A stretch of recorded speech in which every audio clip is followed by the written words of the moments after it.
Adventures of Sonic, Episode 33, Spaceman Sonic. I wonder how much this will resemble the time the Freedom Fighters went to space in early Archie Sonic. Robotnik keeps Scratch and Grounder hidden in holes in his Eggmobile, saying his plan must be kept secret, and it's a world domination plan where they're all blindfolded, so they don't figure out what the plan is right away. Tails notices Robotnik while fishing and decides not to wake Sonic and instead follow him so he can get kidnapped. He sees Robotnik break a wall to find Cape Robotnik, his space center. He takes off their blindfolds and flies towards the spaceship and plans to use it for the first journey, using the robots as Astrobots. Can't he just make other robots and make them be the Astrobots? Why does he trust these guys so much? He found crystals in the Mobius asteroid planet, and they'll give him energy to power giant robots to conquer Mobius. Why does he need tons of energy from crystals? Why can't he just plug them into a power generator? Sonic arbitrarily says he'll stop Robotnik after his nap. Just tell Sonic what Robotnik's doing. I always despise it when characters say you don't understand instead of immediately explaining. And Sonic saying why didn't you say so doesn't make it justified. Sonic fortunately reaches the rocket in time and tells Tails that they need to get to the control room fast. Sonic tells Tails that he plans to take over the controls to make a landing on the Mobius desert. First the Mobius asteroid belt and now the Mobius desert. What stupid names. We don't call our solar system's asteroid belt Earth asteroid belt. I mean, the only way we call it that is if it was really close to Earth, and at that point Earth would be constantly pelted by asteroids. Robotnik goes into his Eggmobile on Mobius and flies away. Grounder doesn't know how much Robotnik wants him to thrust the spaceship and tries them both. Scratch tells him to turn the power back on, and he can't because he ripped off the lever. Scratch panics that they'll never get back to Mobius, but then he relaxes because they're robots, and he brags that when the oxygen supply runs out in a couple of hours, they'll be fine.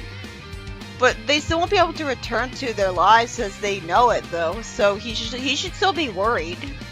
Sonic tells Tails that on the abandoned space station there's plenty of air, and it was closed down when Robotnik stole all their money. So they had the Ark long before SA2 did.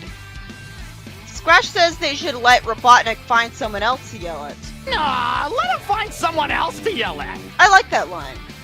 More stupidity happens as Sonic somehow fools the robots with the disguise he somehow has, and they don't question why he's on the rocket at all. Instead, they agree to go to the rear of the spaceship. If Sonic had a way to brainwash them at will, and that was confirmed, this would make sense. Why did they think it was anyone other than Sonic? Sonic gets an idea from Tails saying rolling, and he calls Tails a genius. That just annoyed me because Tails is supposed to be a genius, but here Sonic is totally wrong about that since Tails wasn't coming up with an idea on purpose. That wasn't funny. Sonic rolls the spaceship by moving on top of it to get it to the space station. But what's it rolling along? It's not rolling along the ground, so that shouldn't happen. Should it? Scratch finally figures out that the disguised person was Sonic without help. It's sad that I'm impressed by this. I mean, who else would it be? He's on the rocket with you. He figures out Sonic's gotta be on the spaceship, and the robots go there. It's sweet of Scratch to help pull Grounder up, but when he does that, the spaceship drifts away. They chase the heroes and scream at seeing a skeleton holding a phone. How'd he die in that position? They run after other random things like octopuses and find a monster, who leaves the pipe and says he hasn't had fresh food in 13 years. Does he have to have such a stupid voice? Where'd he come from? How'd he survive that long with no food? I can only assume this is like a Ark science experiment creature like the artificial chaos. That's the only explanation, other than him being an alien, that I can think of. If there's no reason for him to exist, he shouldn't be in the plot. Everyone runs into each other, with Scratch running away from Sonic briefly for no reason. Grounder can't jump through the hole they did, and the monster leaks through the holes in the wall to start chasing Sonic some more. Sonic and Tails get attacked by the robots briefly, who offer them to the monster. Sonic doesn't get the idea to attack the monster with the spin dash, but instead burrows through the floor to escape it, and the villains try to follow them. The monster swallows the robots despite them being made— no, okay, never mind. Somehow the robots are on the wall now. Sonic lifts something heavy with seats in it, and Grounder steals it with a magnet he now has attached to his arm. The robots plan to fly the spaceship to Mobius, and then the monster shows up near them, and his cold from earlier comes in handy. Never mind.